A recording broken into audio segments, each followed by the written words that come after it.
Salam alaikum, Azul Filaoun, bonjour tout le monde. J'ai des problèmes techniques, donc je m'excuse.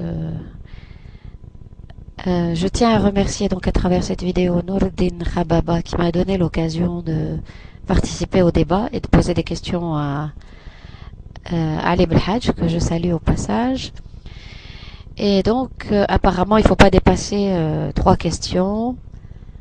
Bon, une question, هي تاع le statut de la langue amazigh parce que Adel il l'a posé, donc c'est bon.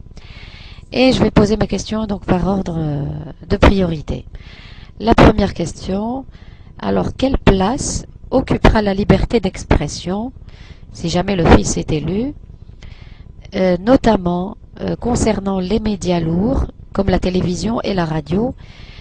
Êtes-vous favorable au contrôle et à la censure ou plutôt à l'ouverture du champ médiatique, surtout par rapport aux chaînes de télévision, par exemple, c'est-à-dire concurrentes et privées, pourquoi pas. Donc la deuxième question, que pensez-vous donc du statut de la femme et de son émancipation et de sa participation, y compris dans le domaine politique? Donc dans tous les domaines, y compris politique. Et donc, que pensez-vous du système éducatif actuel et comptez-vous apporter donc des changements ou des réformes, qu'elles soient radicales ou partielles? Comment voyez-vous ça? Et pouvez-vous nous donner un paradigme existant à travers le monde actuellement que vous considérez comme cohérent ou applicable dans notre société, c'est-à-dire duquel on pourrait éventuellement s'en inspirer? Et que pensez-vous donc des minorités comme les Ibadites ou bien de certains chrétiens algériens qui, bon, bien sûr sont une minorité, mais pourront-ils donc être respectés et avoir des lieux de culte dignes et respectables?